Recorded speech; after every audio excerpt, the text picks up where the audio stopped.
Okay. Well, let me make sure I'm not muted. Okay. Last couple of times I've been on here, it's just mute. What's up, everybody? Welcome. Thanks for stopping by.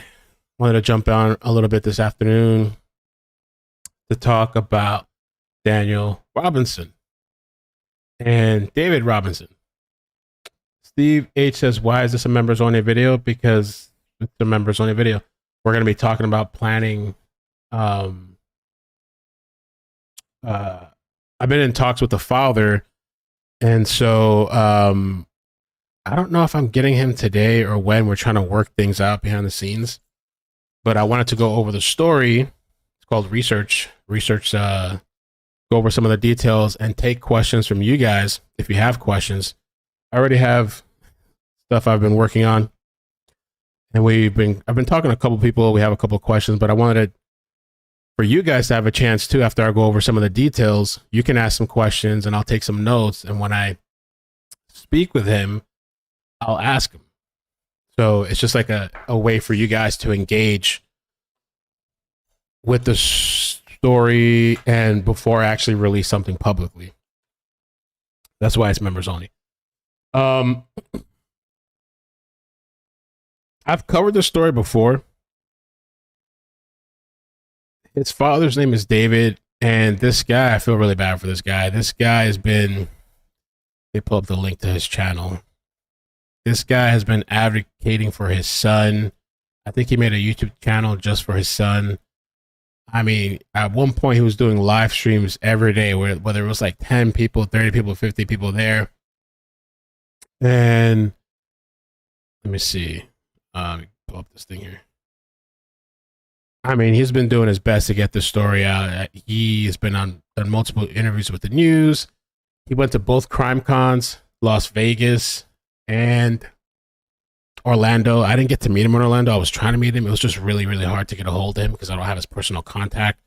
We DM'd each other a couple of times. I kept missing him. I thought he had a booth at CrimeCon, but he was actually just walking around handing out flyers. And I think he actually spoke at CrimeCon. I didn't get to see that either.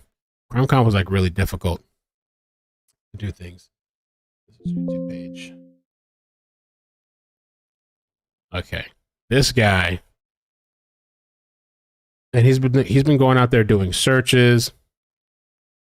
This is the behind the scenes stuff, guys. That's why we're having like a smaller group, intimate conversation, chill, lay back before we actually do the public story. All right. He's been like nonstop on this channel. He was going live like almost every day, whether it's 10 people, 5 people, 100.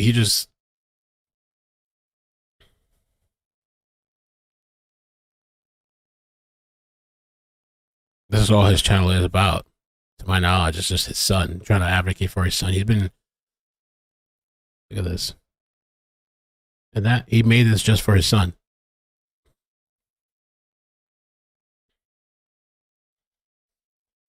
So it's kind of a weird story, and I want to ask him questions. So I don't know if he's going to answer some of them. Let me just take you through. This was a really good article that Katrina sent me, and it says the strange disappearance of Daniel Robinson from Buckeye in Arizona. I might even play my video I've played my video a couple times in the past, but so he disappeared June 23rd, 2021 near Buckeye, Arizona. He's a hydrogeologist. He was last seen by a fellow worker and pump technician, Ken Elliott, while assessing a remote drill site in the Arizona desert on June 23rd, 2021, around 9:15 and 9:30 a.m. It was located near the Buckeye in Arizona near Sun Valley Parkway and Cactus Road, and it was Daniel's second job of the day. Soon after, Daniel drove off into the desert and has not been seen since. His Jeep turned up around a month later, containing his belongings, including his clothes, which this is one of the questions that we're gonna ask about. Like, so does that mean like he took off all his clothes? And did he go off into the desert naked? I don't know. That's one of the questions that I was gonna ask about. And in an area previously searched by one of his boots lodged. And in an area previously searched. So this area, that's the other thing. This area was previously searched. They didn't see it, but like it was in a ravine. It was a farmer that found the vehicle, and then one of his boots were lodged under the vehicle. Let me see, is Katrina in the chat? I don't know if she's here or not. No, she's not here. I don't know, BL, if we can capture any. I don't know if you're able to either copy and paste or capture any of the questions that people may have that you think may be good. If people, we can leave it towards the end of this. If you guys, we'll wait till the end. Maybe if you have questions, you can put them in there, and then I'll ask as well whenever I get to talk with him. Because my plan is, oh, Katrina, are you there? My plan is I'm going to do an off-air, one-on-one, not streaming interview, pre-recorded interview, so I can add pictures and maps, and if there's certain things that he didn't want me to ask, I can take it out. Something concise and put together well. And I'll release that, and then after that, I'm going to see if he'll come on for a Q&A, a live Q&A. That's my plan with that. Okay, so it says here, as of mid-2023, investigations are still ongoing to try to locate Robinson, but the family and private investigator believe there are troubling aspects to the case. Was it suicide, foul play, misadventure in the Arizona desert? And it gets weirder. This is just like the beginning. So who is Daniel? He's 24, the youngest of 4 children, grew up in South Carolina. He was a keen outdoorsman, musician, traveler who was always close with his family and remained in constant contact with his parents and siblings.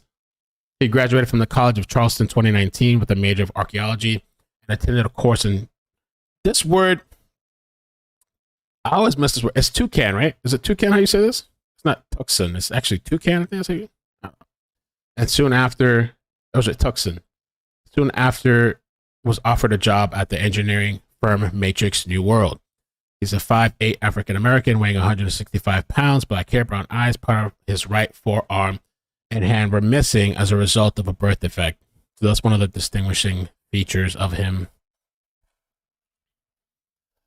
Let's see if I find a picture. Yeah, this main picture here, you can see it clearly. I'm going to show you guys.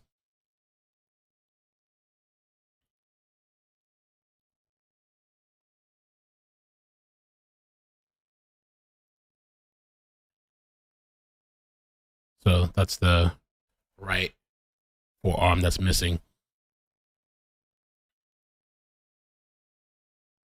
Oh, sorry. Emoji stuff. Okay, so the disappearance from the well site. Ken Elliott, which is the co-worker, all right, said Daniel was initially fine as they discussed the weather and the job. It was an abnormally cool day from the area, and Ken had never. It was an abnormally cool day for the area, and Ken had never met Robinson before. This was the first time that they met. Okay, and they were to work on a deep well. But within a short period, Robinson became distracted. Elliott said he was just looking into the desert. He had a very, very distant look in his eyes. Whenever he'd turn around again, I would look at him and into his eyes. The first thing I thought was maybe it was drugs or something, but his pupils were not dilated. From that standpoint, everything appeared to be normal. Then I thought this was a medical condition or something. I wasn't too sure. I kept watching him, but he just kept turning around and looking off into the desert.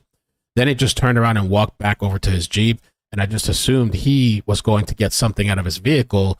And he opened the door, got in, sat down, put on his seatbelt, and then looked at me and just waved at me and backed up and took off. At that point, Robinson drove off in his blue Jeep Renegade. Elliott told his coworkers by phone about what happened, assuming that Daniel wasn't feeling well and would call in sick. However, no one heard from Daniel after that day. He was reported missing to Buckeye Police Department the same day. So he drove off into the desert. This is another interesting thing. Elliott later followed Daniel's Jeep tire tracks in the rain. But this was the one thing I was kind of like, I don't know how he did that in the rain, followed tire tracks. Maybe it's possible, I guess, if it's fresh tracks, maybe the type of dirt, maybe it's just really dry. I don't know. Tracks in the rain-soaked dirt road. I mean, I guess mud, you could probably see if it's mud. And found that instead of going left at the T junction to return to Phoenix, Robinson turned right, deeper into the Sonoran Desert. That's kind of weird, too. The sea is silent. So, okay. Tucson.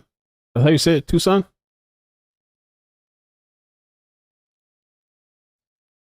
So instead of going the normal route that would have been go to Phoenix, this guy Robinson turns right and goes deeper into the desert. So this is like that, I guess the crossroads where he worked at, right? Sun Valley and Cactus Road. Yep. So that's another odd thing. So the search was led by Buckeye Police Department using UTVs, cadaver dogs, searchers on foot and drones. On food, I guess they meant on foot and drones flying overhead, along with assistance from the air from Phoenix, Firebird helicopters, and Civil Air Patrol. While Tempe police were dispatched to check Robinson's apartment on June 24th, they did not go inside. That's another thing that's kind of like weird. Why they didn't go inside June 24th? I think that's kind of odd.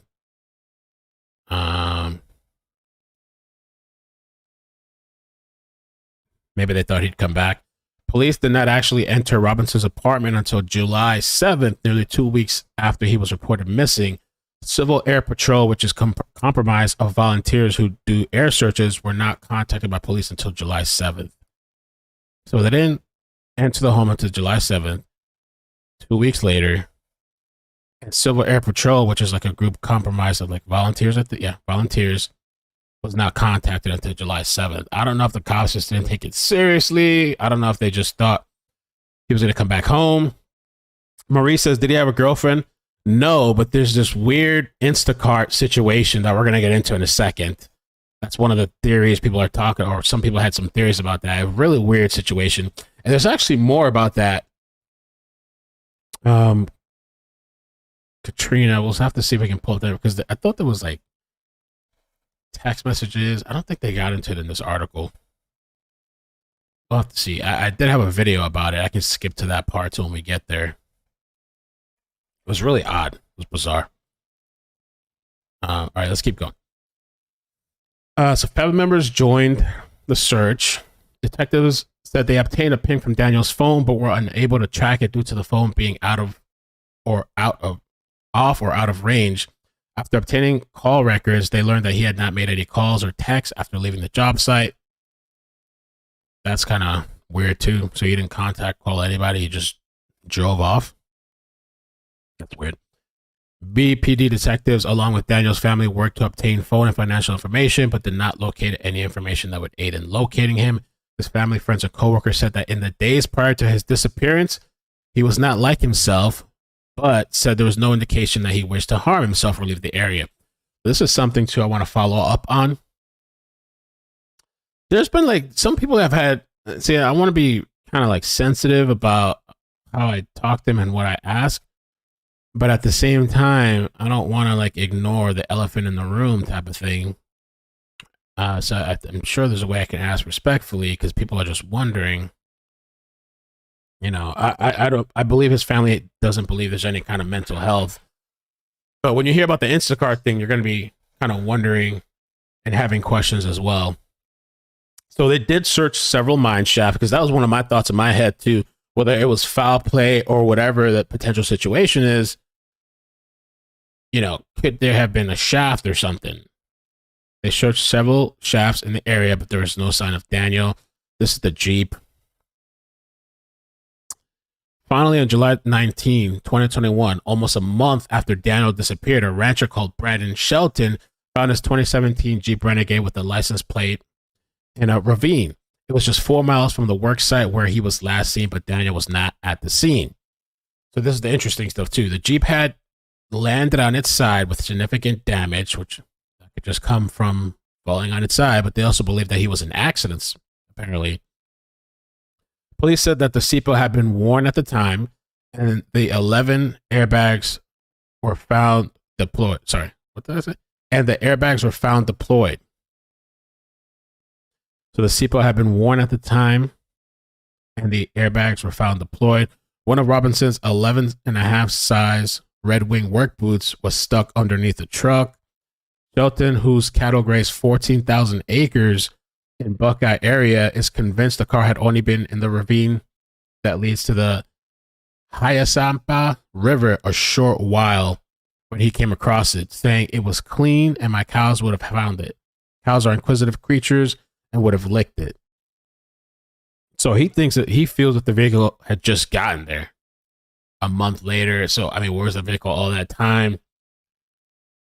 The Jeep was found in the area that had already been searched, with police saying because of the rough terrain, the vehicle was not clearly visible to crews searching by air and foot. The vehicle contained Robinson's clothes, phone, wallet, keys, and bottled water. That's another weird one, right? Like all his belongings inside. I'm trying to think of Chelsea Grimm. I don't remember if her stuff was in the car or not. That's a good question, Melissa. Was the seatbelt undone when they found the car? Because this here too. Because when they say that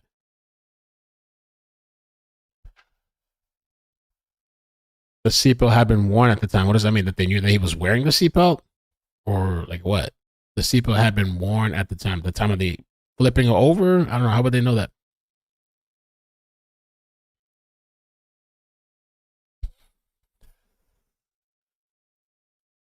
Kitty says his phone pinged at 10:05 a.m. and stopped at 10:30 after they got records back.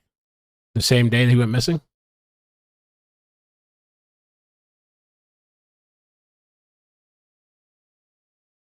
Okay. So a t-shirt. So this is the weird stuff too. So they found the clothes. That's the thing. It's like, so was he naked? Clothes, phone, wallet, and bottled water. A t-shirt, jeans turned inside out, shorts, orange work vest, boots, and two mismatched black socks. I mean, did he have a change of clothes in his car? Or did he go out naked?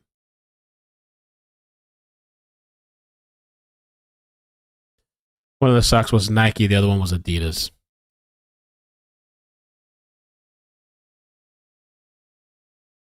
The ravine was searched on the ground by foot and in the air by the Department of Public Safety Ranger helicopter, but they found no trace of Robinson. There was no blood found in the car, and there were no indications of foul play.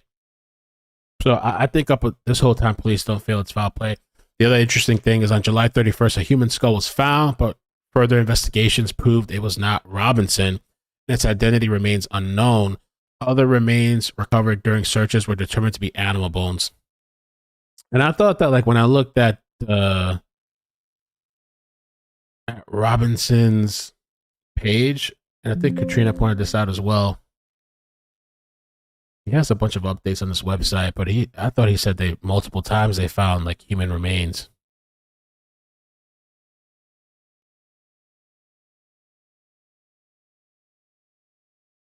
Or was it the GoFundMe with Grizzly?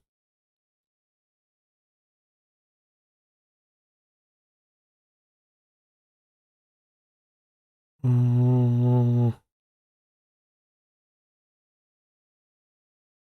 gonna ask him about that. I'm sure. I think it was on the GoFundMe. He had said that he found like they found multiple. I thought human remains or something, but I guess none of them linked to Daniel. And I think this is like an aerial view. See, it would be really hard to spot, I guess. The Jeep in the ravine. I wonder how far off the road that is. That's crazy.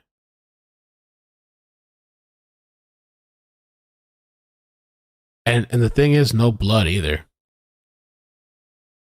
And you think somebody maybe if he was in the vehicle, he'd probably get hurt, some type of injury. I don't know. No blood at all.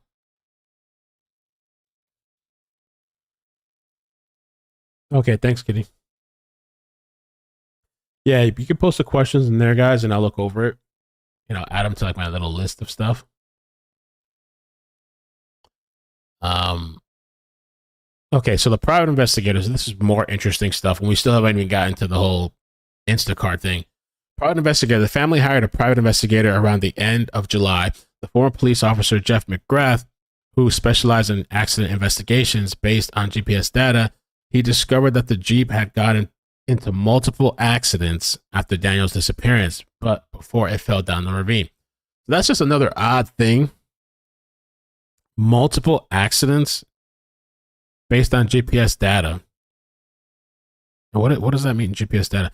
Because there's probably some type of, you can connect to the car's computer, right? That thing on the side, right, Hoax? I don't know if you could tell. I guess you could tell. I don't know. You could tell it's been in accidents. I mean, you could also just study the car. You could probably tell. I have a friend that's really good with cars, and when I was looking to buy a used car before I got the Honda, he would like walk up to a car and be able to tell like, oh, this car's been in accidents. Even the place wouldn't tell you, but he would be able to look at the frame under the car, the paint, all that stuff.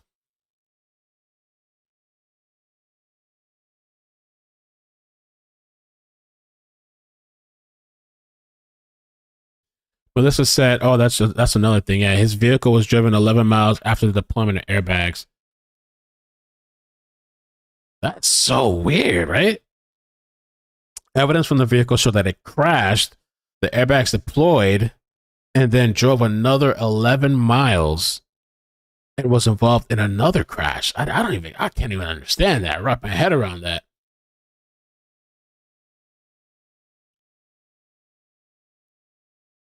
I feel like there's like so many questions for this, but I'm thinking like this is why I was like I wanted to kind of sit with you guys and kind of talk a little bit about it before we do like a actual video.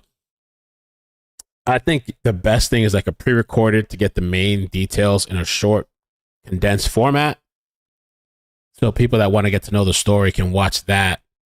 And then we do like a Q&A live after where everybody can just ask whatever. Because I don't want to just have one huge video. And it's like this potentially hour, 2-3 hours. I think having it separate, something concise and together that everybody can just rewatch. You don't have to spend so much time watching. And then the Q&A after. I think that's probably the best way to go because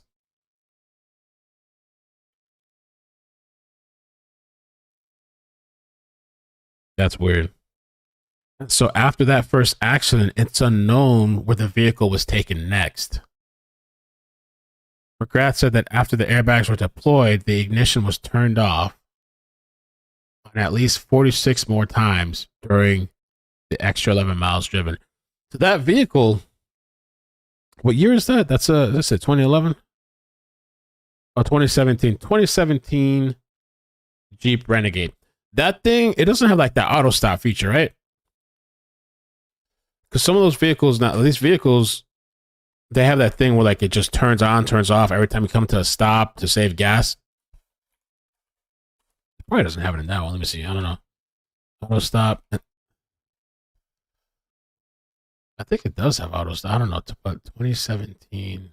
How to turn on and off auto stop. I think it does have auto stop. Hello, my name is James, and I am a product specialist at Marin Acura. This is Acura. Today, I am going to show you how to turn off the auto off function when you come to a stop. Now, over here on the center console, there is a big button in between the traction control button and the back button.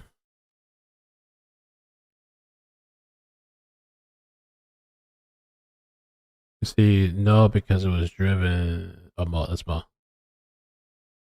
Jenny says no. I have 3 Jeeps. Yeah, no, it's a 2017. I wonder if we could research that because I just wonder if that would be the reason for like all the engine turning on and off, or I don't know if they can tell the difference too.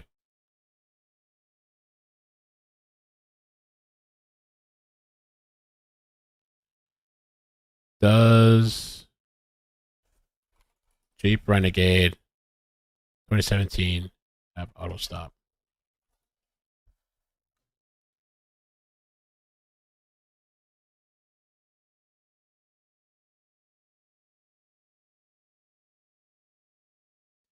One of them do have it. I don't know if that year has it, but there's people talking about it online.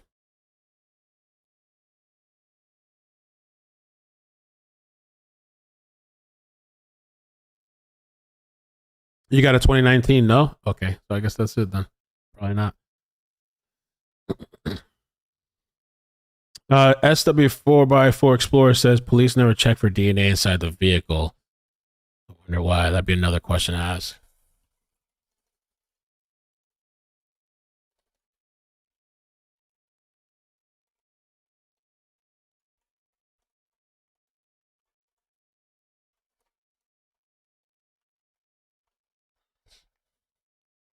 Okay. So yeah, let's see. So the ignition was turned on at least 46 more times during the extra 11 miles driven.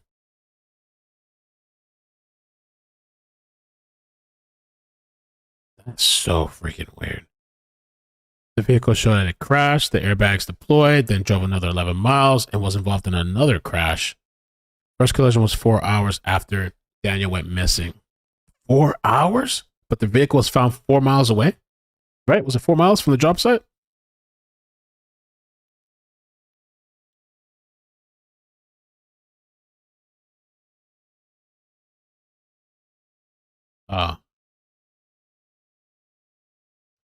What happened to Daniel Robinson? Investigators believe that something triggered Robinson going into the desert, where he stripped off and wandered away from his car. Stripped off. So they're saying that he took off his clothes. That's another weird. Why would he take off his clothes? Jeff McGrath said that the theory made no sense. If you were delirious and ripped off all your clothes and wandered into the desert, you wouldn't stick one of your shoes under the car. To me, to dismiss that theory because there's a shoe under the car, that doesn't make much sense to me, to dismiss it. Just because of a shoe in our vehicle, I would think you'd have to deduce more than that. Oh, there's a shoe, so he couldn't have done that. Because when I heard of this, I told the acid story multiple times, and I stripped off my clothes when I was on acid and rolling and all kinds of shit. I'm not saying he was on drugs, but I left my shoes. I took off my shoes. I took off my clothes. Oh, this is nice. This is from the police.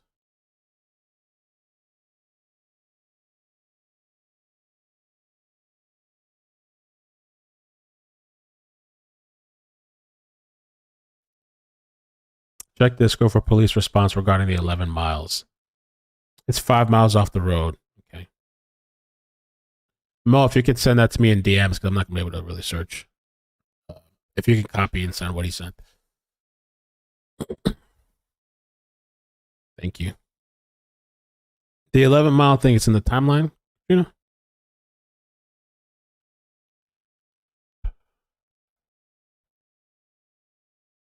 So this is the police timeline.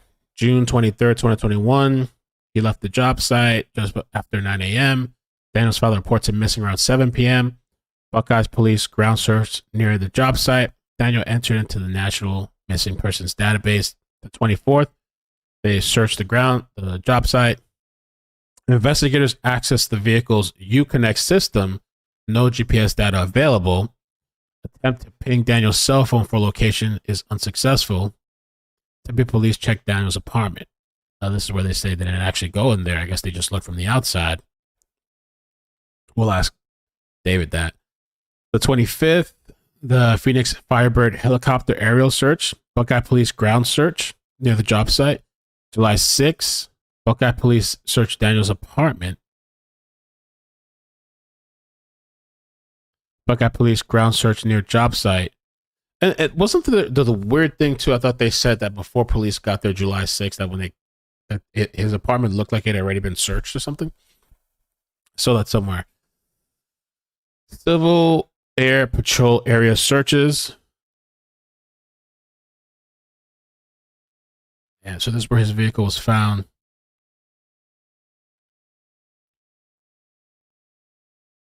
I guess his vehicle was here. Job site. Look how close. That's crazy. Where's that? Job site. And I guess it's the vehicle. I'm guessing the red line is where they searched. Wow. October 18th. Okay. Melissa, thank you for the super chat. It says, my bro has a 2022 Jeep Wrangler Rubicon 4XE, and it does have that auto turn off and on. Okay. Phoenix Rider says, "Did you get a chance to speak with David?" We've DM'd a few times. He was talking about possibly today, but he has a few things he's doing. So we're just doing this stream in preparation. No research stream.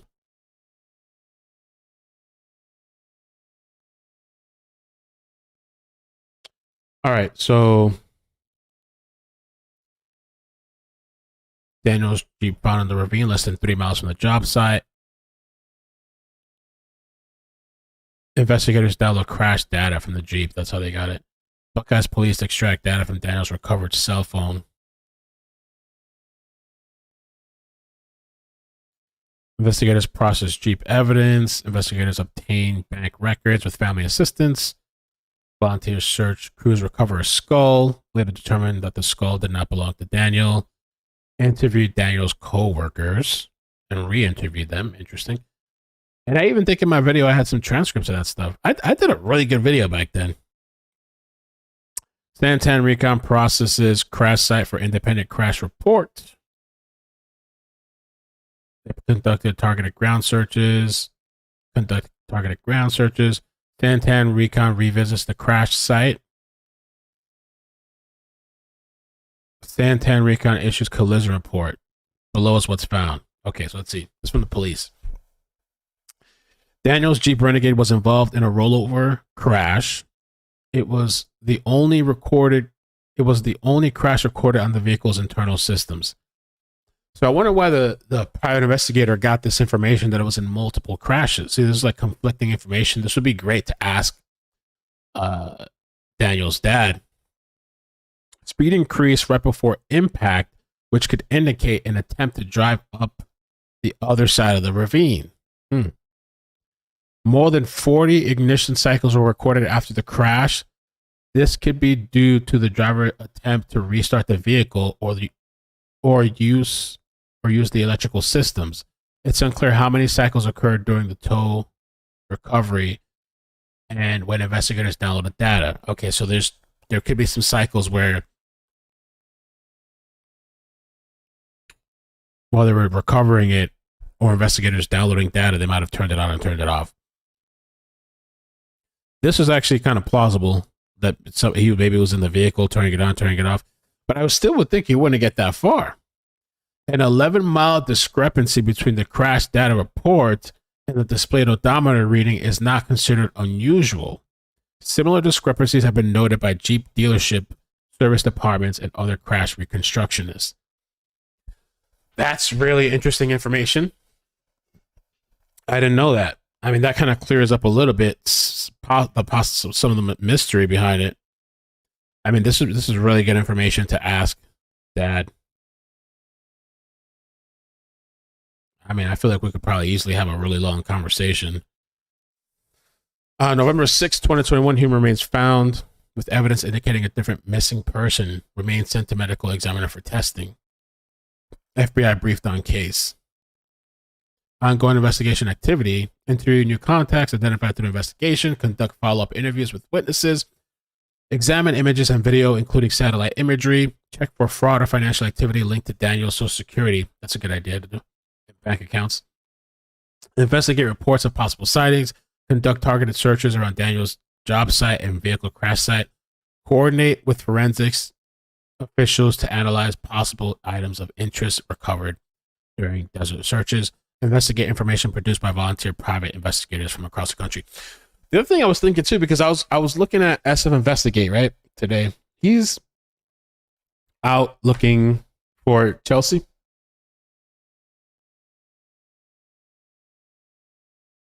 But he's done searches for Daniel. It might not be bad to have him on the channel sometime too, for him to give us some like insight. I know he's doing this Chelsea thing right now, but about the area and what it's like. He's in He's in Arizona right now, right? That's what Chelsea. Yeah, Chelsea's vehicle, Arizona as well. Oh, that's the first sign I've really come across the whole way here. There's also a turnout. Like, she came from this direction, coming this way, but there's a turnout right here. like where my car is. But apparently she stopped right here in the middle. So after Dad and all that stuff, we might be able to, maybe should hit him up if he has time, get him to come on the channel. He searched for Daniel earlier this week. I saw your comments, Stace, earlier. All right, let me see what we still got to get into the whole shopping thing. The shopping, Instacart.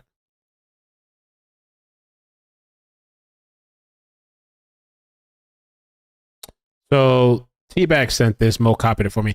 The 2017 Jeep Renegade indeed has a start-stop system feature available. The start-stop system is designed to improve fuel efficiency by automatically shutting off the engine. That system is really annoying. When the vehicle comes to a complete stop, such as traffic lights or heavy traffic, and restarting when the driver releases the brake pedal, the feature helps to reduce unnecessary idling and fuel consumption, particularly in city driving. It's important to note that not all 2017 Jeep Renegade models may be equipped with this feature, as it could be optional or included in specific trim levels. All right. So it might be good to ask Dad. I don't. At the end of the day, I don't think it's going to make or break, especially with the police's explanation. But why not, right? Why not ask? Auto stop for the Jeep. Thank you for that information. Okay. Let's get on to the whole other thing, right? This whole Instacart thing. So Jeff, the private investigator, his theory, my personal theory, is that someone out there deliberately wrecked that vehicle. Mr. McGrath believes that Robinson was upset about the rejection of a woman and went on an all-night video game binge. A Buckeye Police Department report states that Daniel met a woman named Caitlin while he was making deliveries for Instacart and dropped off an order at her home. Caitlin said she and her friend were drunk and invited Robinson inside. They later exchanged phone numbers. Within a week, he arrived at her house unannounced and began sending texts saying, "I couldn't stop thinking about you and I love you." To try to rebuff him, see, this is where it's like, I don't know, it's going to be a little hard maybe to ask Dad, but I think I'm going to do it. I feel like we have to, because at least we can rule things out or get his thoughts. "I couldn't stop thinking about you and I love you." To try to rebuff him, "Honestly, you showing up to my house unannounced made me extremely uncomfortable. I don't see us hanging out anytime soon." The next day, he turned up at her house again. "Do you hate me?" Daniel replied, wait. The next day, he turned up at her house again. "Do you hate me?" Daniel replied, "I don't hate you, but please leave me alone." Caitlin texted back. He took 15 hours to respond. Caitlin texted back. He took 15 hours to respond with his final text to her. 18 hours after, he disappeared. Which text was the final text? Caitlin texted back. It took 15 hours to respond. What was his last message? 15 hours to respond with his final text to her. 18 hours after that, he disappeared. So some people are like looking like, oh, maybe it's her or somebody, or she had a boyfriend or something. McGrath said that the events after he drove off, at that point, I think somebody, not a good person, found him. I can't imagine what they did with him, but I believe his vehicle was crashed a couple of times, and then his final rest was at the bottom of that ravine. McGrath found another black Nike sock 3 miles away in the desert. He cannot explain it, but it is another reason he believes there is more to the case than meets the eye. McGrath and Daniel's family believe Buckeye police did not carry out a thorough investigation into Robinson's mysterious disappearance. They pointed out that Daniel's clothes, possessions, and car were handed over to his father as soon as he arrived in Arizona from South Carolina. Robinson's brother, Roger, believes police are doing what they can to find him now, but he fears that it's too little, too late. Had they been quick about it in the beginning, we wouldn't be here 3 months later still searching for my brother and still looking for answers. So we've talked about the skull. In November 2021, a skull was found and a search party was looking for the missing geologist, but DNA results showed it wasn't him. January 27th, officers received the tip that there were human remains inside a well half a mile north where Robinson was last seen, but no remains were actually at the well. February 18th, Buckeye police And Maricopa County Sheriff's Office deputies did another search with dozens of personnel and K9 teams and found nothing. May 31st, Buckeye Police Department released an updated missing persons report.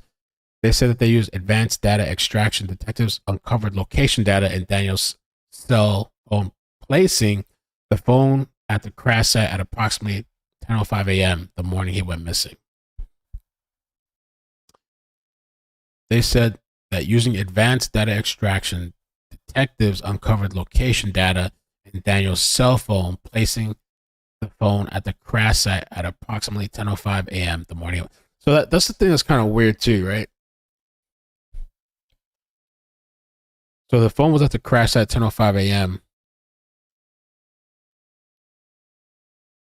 But what's the whole 4 hours thing?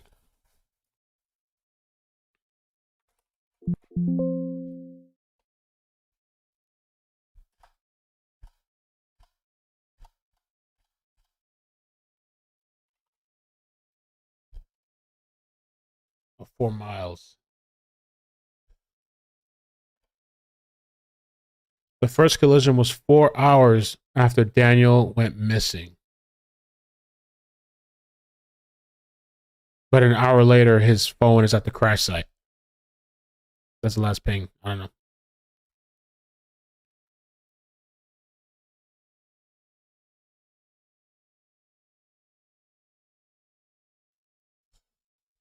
Deputy police assisted in an investigation and forensically processing Daniel's electronic devices, including personal computers, a work computer, and iPad. Preliminary findings did not reveal information that could help locate him. Buckeye police detectives continued to analyze the raw data. Buckeye police provided a case briefing for the incoming special agent in charge of the FBI Phoenix Field office. This was the second FBI briefing. They also investigated a sighting reported by an individual who claimed to have had a brief encounter with Daniel in the Hasayama Pa River bottom the day he went missing. Digital evidence from Daniel's vehicle systems and electronic devices did not align with the information provided by the reporting party. Wow. This is Buckeye, I think Buckeye, Arizona.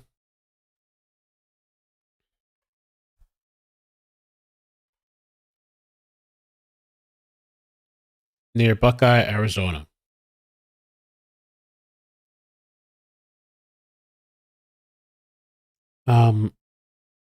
Michelle sent me this one. This was at CrimeCon. Let's take a look at this. I haven't watched this yet. Army vet says new evidence suggests foul play and unsolved disappearance of scientist's son.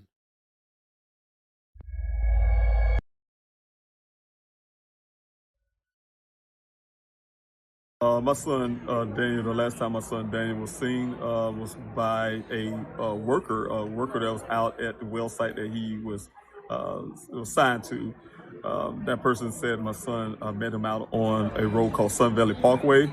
That's out there in Buckeye, Arizona, Maricopa County, near the outside of the Sonoran Desert area. My son followed him into that desert to the well site in a remote part of the desert. And once they arrived there around 9 o'clock that morning, he said my son, they was there about 15 minutes. My son waved off and left, got his vehicle, drove off, and never seen again. Yes. But I wonder if that's what police are talking about, that it doesn't align with the data, or is this somebody else? My son's job is to go out into various well sites all across Arizona. He gets assigned from his company, Matrix New World, also called Matrix Southwest Groundwater. He's a field geologist, also called a hydrogeologist. Job's very important, go to different well sites. He always go out alone, out into these areas, but he always most of the times he's reaching out and to another person from a different company or something. But he's out there in these areas normally by himself, going out to these areas, but sometimes it can be many people, depends on the work site, or it could just be one individual that he's meeting out there, but he's always traveling alone. I did hire a private investigator. This was in 2021 after the vehicle showed up. And the reason why, because I did not agree with the assessment of the Buckeye Police Department at the time. I didn't believe my son suffered a severe injury that caused him to kick it out the sunroof, shred all his clothes off, hide on the tree, join the monastery and become a monk. So they gave me. So that was the other thing. We could ask about that a little bit. That, and I don't know that was from Buckeye, but there was like I don't know how it even came about, but they were saying like, oh, he might have joined a cult or something. I wonder is there any cults in that area that he might have joined some cult or something. That one's more far fetched to me, but I don't know that area. I don't know the history. That's what he's talking about for anybody wondering. I had to get a second opinion about that. Of course, I did hire my private investigator, who's an accident reconstructionist. What he found is inconsistencies up front of what the Buckeye Police Department assessment of my son's case of accident, what happened at the crime scene. He found 11 additional. First of all, he looked at the vehicle and noticed that the damage on the vehicle do not match the terrain. For instance, he also found red transfer paint that was on the passenger side, the part that's lying on the ground. The vehicle came in contact with something red. There's nothing red in the desert. So, of course, that was his first initial assessment, just looking at the vehicle. He physically touched the vehicle and examined it. Also, he went through the black box data and found that after the airbags deployment, the vehicle was driven 11 additional miles. Also, there was 46 initial cycles. Someone was cranking the vehicle 46 times. Something that's physically impossible if a vehicle lying on the passenger side is impossible to do. So those things gave him pause as well. And also, he also found that the vehicle, first accident happened around 1 o'clock that, based on the infotainment system, they had sent out to California for analysis. So there's some information like that, plus with the testimony of the rancher who found the vehicle, who testified and said the vehicle was not there 2 days prior. He physically looked at it because he was seeing his cattle come down that ravine. It wasn't there. So he came back 2 days on July the 19th. And he found the vehicle. He's the one who reported it to law enforcement. The vehicle wasn't there. So a couple of those things together, my investigator found that there was a form of foul play there, and the vehicle was staged as a staging area. And so we've been going on our investigation based on those facts. My investigator, went to my son's apartment prior to his vehicle showing up. We had a hard time getting in Dane's apartment because it's not our apartment. When I say us, my family and I was unable to get into Dane's apartment at first. So we finally was able to get access to Dane's apartment. My family and I did not go into that apartment. We sent my investigator into that apartment. The Buckeye Police Department being in there first to do a walkthrough. My investigator went in there secondly to actually process that apartment, and he found some things that was striking. Everything looked intact. The living room was clean. The kitchen was clean. Everything looked normal, but Daniel's bedroom was disarray of a mess. He had evidence based on everything he's seen. The drawers pulled out, the closet, things ripped out into the closet on the floor.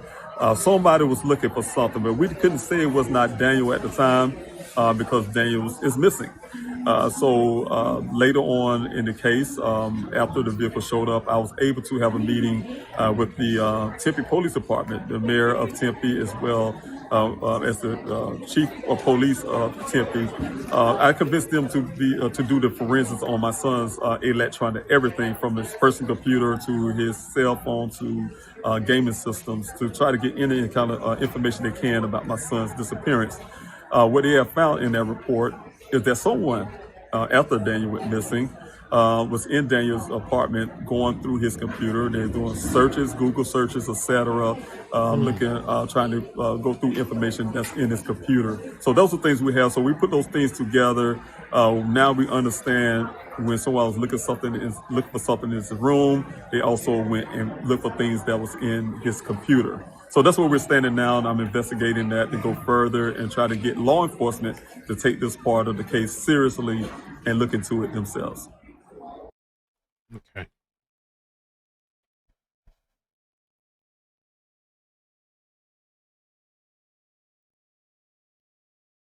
Okay, that was interesting.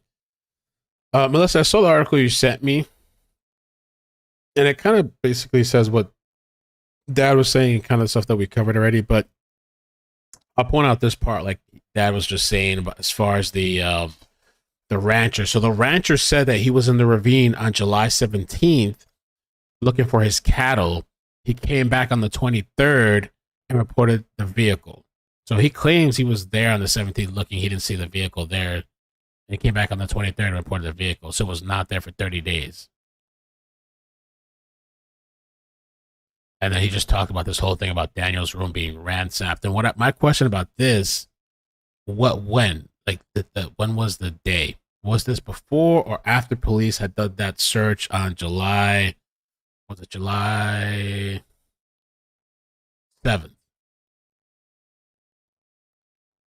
Was it police? Just to be sure. And then I'm also kind of curious, you probably can't reveal it, but what kind of Google searches were they doing? The other thing I just want to show you guys real quick to...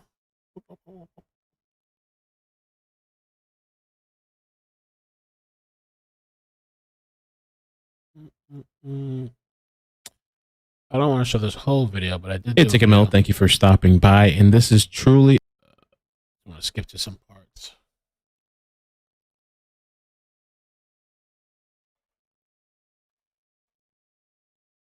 At one point, I even thought about re-releasing this video because I thought this video was so good. I mean, it did pretty decent back then. It was like 30,000, but it's been so long. You know, it actually did really well back then. That Daniel Robinson was seen June 23rd. And this remote location is in the area west of Sun Valley Parkway and Cactus Road in Buckeye, Arizona. Daniel arrives to work at 9 a.m. On June 23rd, he met with a co-worker named Kenneth, who told Buckeye police he was acting strange. BPD also released a partial police report on Thursday that documents all the leads and evidence they've followed up on, like call logs with Daniel's co-worker, who says he wasn't making sense the day he disappeared. David says he hasn't looked at that report yet. I heard rumors about that, but I haven't read that report. Now, according to the police report, David also said, that's Daniel's father, they have been receiving information from a co-worker of Daniel's. He advised that Daniel had been to the job site in Buckeye, but that he had left in the morning and had not come back. I then spoke with Kevin, who is a supervisor with the company. He advised that Ken with the company Weber was the person that had met with Daniel. Ken. I spoke with Ken on the phone. He advised that Daniel had arrived at the site around 9 a.m. and that it was raining. Ken said that Daniel was saying things that did not make sense, like asking if Ken wanted to go rest and then asked if he wanted to go to Phoenix to rest. Ken advised that Daniel was not making sense with the things he was saying and that he was talking about things that did not make sense. Ken said that Daniel was there for approximately 15 minutes and then suddenly left. Ken said he was concerned because of Daniel's behavior and spoke with Steve, who was a project manager, and let Steve know what had happened. Ken said that he continued working and that he was receiving updates throughout the day from Steve. According to Insider, around 3 p.m., Kenneth was made aware that Robinson had not been located and was not responding to texts and calls from work and family. At that point, Ken started to look for Robinson in the desert. Ken followed tire tracks he said were Robinson's near the work site, where Robinson was last seen, heading west. He tried to locate Robinson as he drove further into an extremely large desert area. Police then searched that area for hours with no success. So this is all on June 23rd. His family stated that he usually doesn't go more than 6 hours without contacting somebody. And I believe they reported him missing that day. Now, the following day, June 24th, police tell Daniel's father to check his social media and confirm that all the photos on his son's Instagram had been deleted since his disappearance. So let's pause here for a second and let me just tell you some more bizarre instances and details. This is really just the beginning. And there's been multiple reports with regards to family, friends, people that have seen him at restaurants, and a woman that he was doing Instacart deliveries for. According to the police report, multiple of Robinson's friends and family members and a waitress at Waffle House he had visited 2 days before he disappeared reported odd behavior leading up to his disappearance. Most commonly, he was described as being off. On the same day, he had texted his sister that he had an emergency but neglected to answer any of her calls in response, according to the police report. Robinson's sister also said one time he went over to her apartment and sat in silence for 30 minutes before getting up and leaving. His dad told police that in the weeks leading up to his disappearance, Robinson had told him that he met a woman and was in love with her. Robinson II, which is like the father, found this strange since his son didn't appear to know anything about the woman. A co-worker told police that Robinson had mentioned something about a girl, specifically about wanting a woman he liked and couldn't have, but overall wasn't making sense when talking about her. Robinson had made contact with a woman prior to his disappearance, according to police report. Robinson was her Instacart delivery person, and she invited him into her home when he arrived with her delivery because he seemed friendly, she told police. After exchanging phone numbers, Robinson showed up at her home unannounced a few times. He then told her he loved her, according to the police report. She asked him to stop contacting her, and he didn't again. Daniel was last seen by a coworker on June 23rd, and according to this police report, was acting odd at his job site just before driving away. But in the days prior, the report says Daniel was also behaving oddly with a woman he'd met while working a side job for a food delivery service. After only a few days, texts revealed he'd show up unannounced. The report says he told family that he was in love with her. It also says photos on his Instagram account appear to have been removed since he'd gone missing. On June 24th as well, which I have multiple varying dates depending on which article you look at. It's surprising that all these news articles have different dates varying by 1 or 2 days. But on June 24th, the police were dispatched to Daniel's home.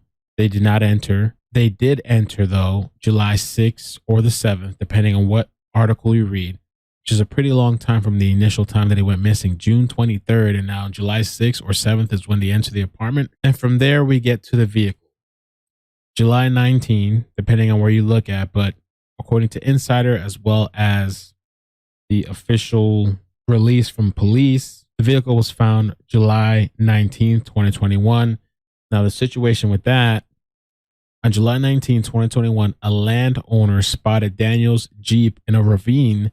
Because of the rough terrain, the vehicle was not clearly visible to crews searching by air or on foot. The vehicle had significant damage. Later that month, on July 31st, 2021, a human skull was located in the area of where the Jeep had been recovered. It was later determined the remains do not belong to Daniel. Now, there's a couple of things to unpack with this, and I want you to pay attention because of the clip I'm going to play to you, because there's kind of confusion everywhere and clarifications everywhere and dates everywhere. It states here from the police report, no additional human remains have been found despite online reports claiming otherwise. Other remains recovered during searches were determined to be animal bones. So there was a human skull and there's animal bones. Police did their own searches, as well as Daniel's father had volunteers and they were doing searches, and he hired a private investigator. Daniel's cell phone, wallet, keys, clothes were all found in his vehicle. And police are saying no foul play. Super bizarre. Is it true that your group, let's say, have found the remains of 5 or maybe 6 people in your search for your son, but none of them were him? Yes. Well, we had 7 searches, 7 weeks of searches. I created a search full of volunteers who worked vigorously out in the desert. We covered a lot of ground around the last places, the last spot that my son was seen, which is the well site. Then when the vehicle showed up, we also covered those areas. And in those searches, yes, we recovered what appeared to be human remains. We documented them, take pictures, and turned all of those over to the Buckeye Police Department, including a skull that was found.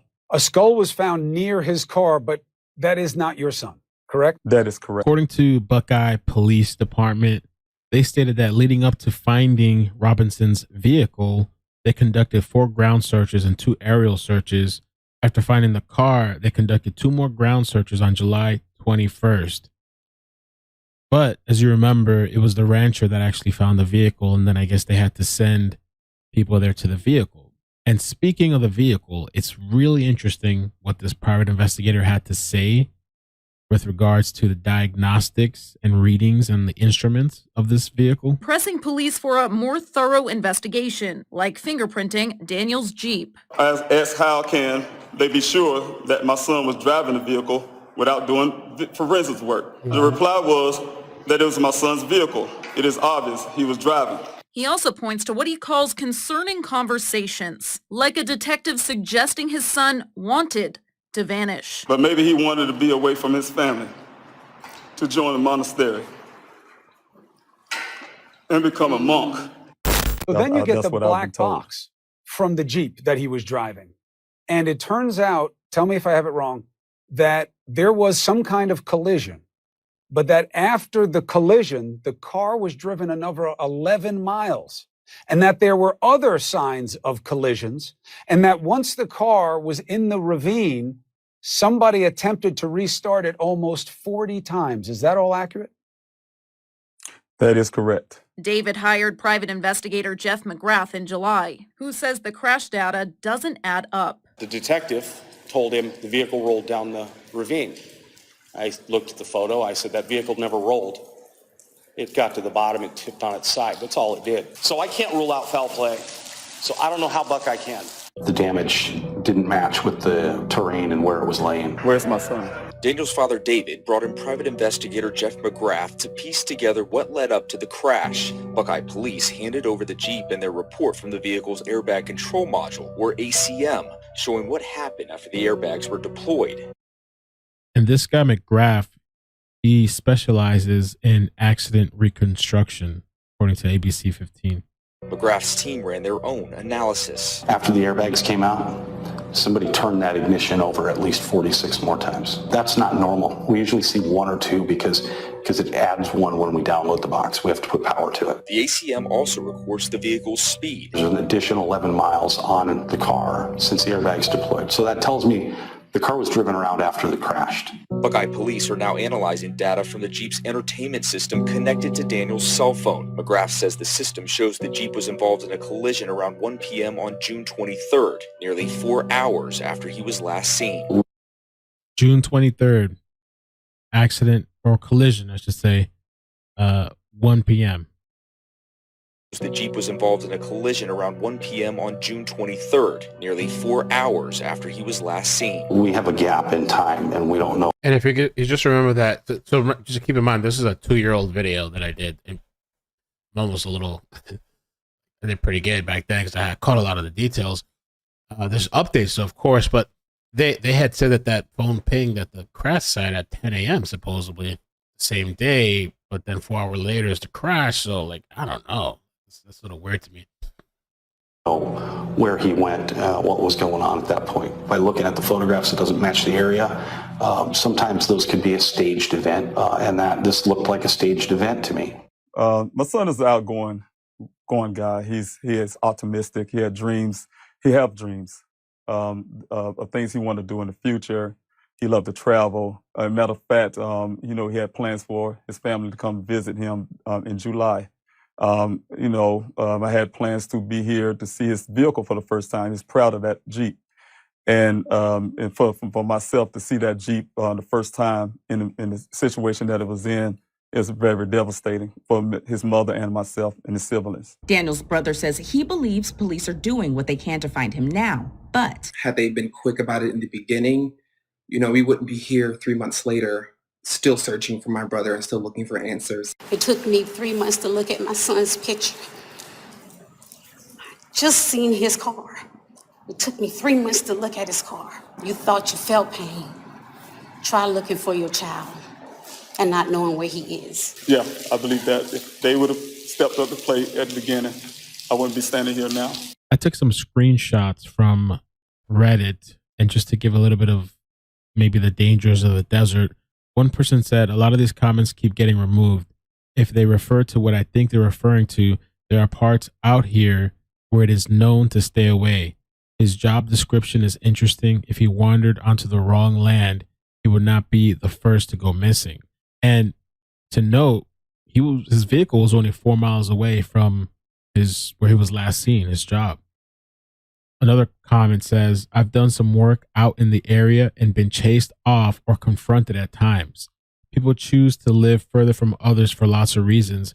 I would still hope that someone who knew something or had seen him would choose to come forward, even if they don't agree with the reason he was working out that way. There's a lot of conversation going on Reddit with regards to this story. One person says, I live right down the road and they're developing large areas for housing out there at the moment, so won't stay rural for long. Another person says, I don't know the specific project he was working on, and I don't want to suggest any relationship to his disappearance. In response to the reason I was confronted in the past, people in hard hats and vests mean form of change is coming to the desert, and not everyone sees that as a good thing. I also read some pretty disturbing posts with regards to, in some deserts, what they could do to make people disappear. Now, it was a little bit weird following this story because of the different times and different articles and different backs and forths and not really sure of what's what. But at the end of the day, Daniel Robinson needs to be found and his family needs answers. And I put this little clip together just of some of the little peculiar things while watching, and mental health is a serious issue. So I can't rule out foul play. So I don't know how Buckeye can. At this time, the department has no evidence to suspect foul play or a crime. McGrath doesn't believe Daniel's disappearance was criminal either, after discovering he may have been struggling with his mental health weeks prior to his disappearance. Daniel Robinson's state of mind, a recurring theme in this report. No enemies, no ongoing mental illness. He wasn't suffering from anything, anything that might cause that kind of duress. Nothing. Whatever the reason, his goal remains to find Daniel Robinson. We want to bring him home to his family so they can have some closure. I'm not going to give up. I'm not leaving until I see him again. The link to the GoFundMe will be down in the description below. Daniel's father traveled from South Carolina to Arizona to search for his son. And thank you guys for stopping by. There's some updates with the So that was the video I did 2 years ago. I think this was a really good live. I don't know. I might drop it public. I'll see. I was waiting. This was really just a kind of a get together to brainstorm a little bit, some questions and stuff like that. But I'm pretty sure that because he's been all over the place. He's just really busy. I'm sure he'd probably be willing to come on. He's got on other channels. So we'll see what I do. But yeah, I just want to talk about that really weird, odd story. Just disappear from the desert.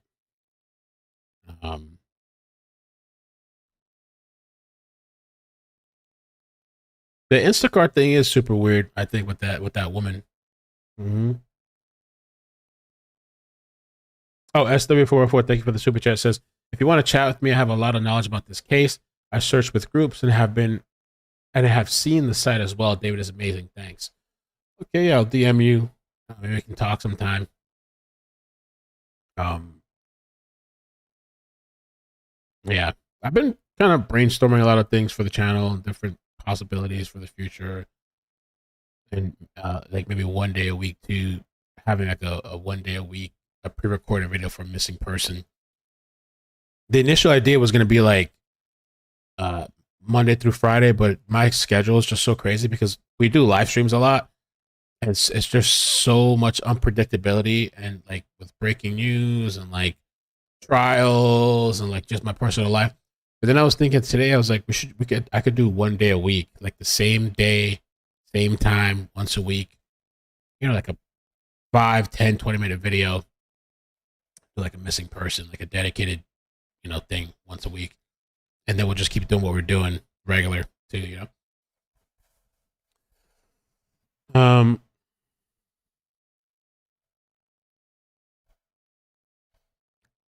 Yeah, this guy, like I said, man, this guy has been everywhere advocating for his son. It's pretty sad, just he immersed himself in social media just to get attention. He, made a YouTube page, started live streaming, really well spoken. He's just pushing through, by himself.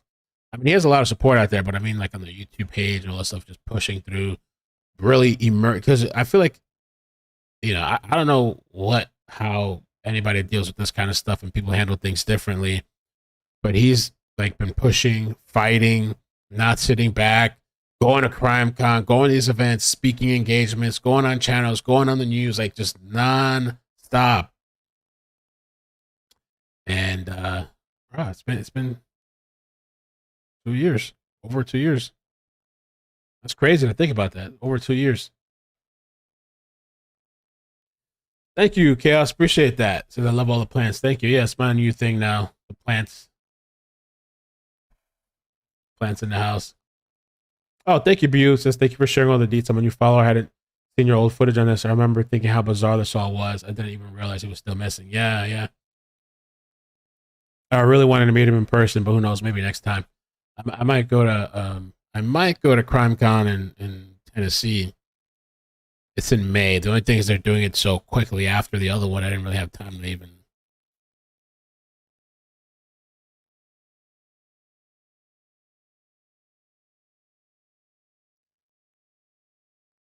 On a different note, I posted this on Twitter a little bit ago because I was doing a little jog before the live stream, and I was jogging and like I see this. I was running up and down the stairs. The first thing I saw when I was coming down these stairs is like bloody footprints. Yeah, my mouth dropped. I dropped because I thought I literally thought it was like baby footprints or some bloody footprints. I was like, and I just stood there for a second processing, and then I looked over to the door and I'm like, oh wait, this is like Halloween stuff. Oh, I was so freaked out. I was like, oh my God. The rubber tree, yeah, I had the rubber tree outside for a little bit the other day, but I forgot it says no direct sunlight. It's super cloudy today. So I brought him back in. I left the lemon trees outside. This one's in here. I was watching a video about repotting. I was thinking of repotting the lemon trees. But that'd be like a project.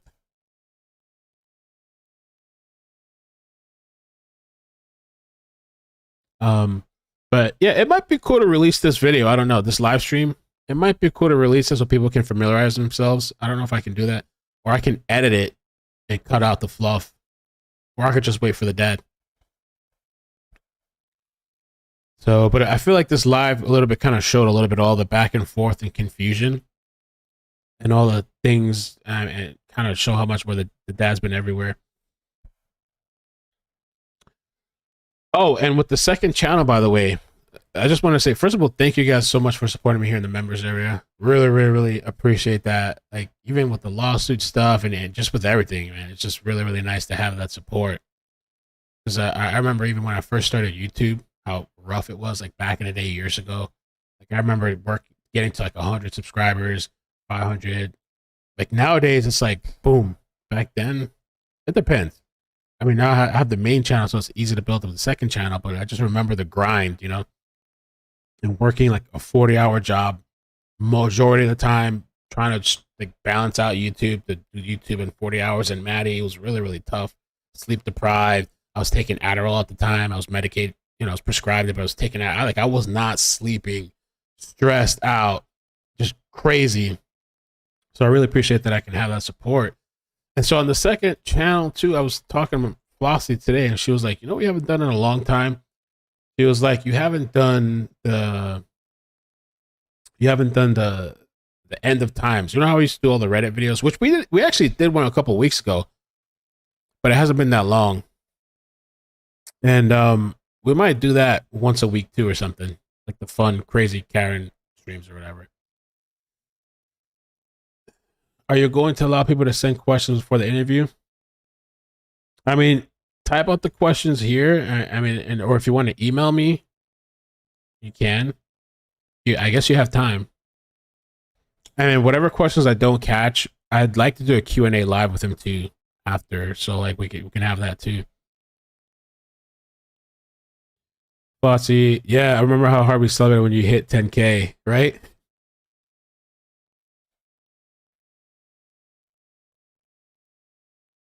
Red Bay said, I saw a car go by today that had a skeleton chained on the roof. Wow. All right, Mandy. Thanks. I'm gonna check it out.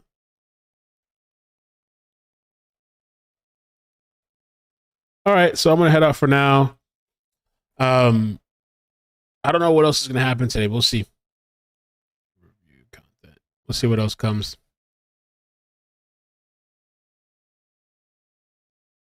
All right.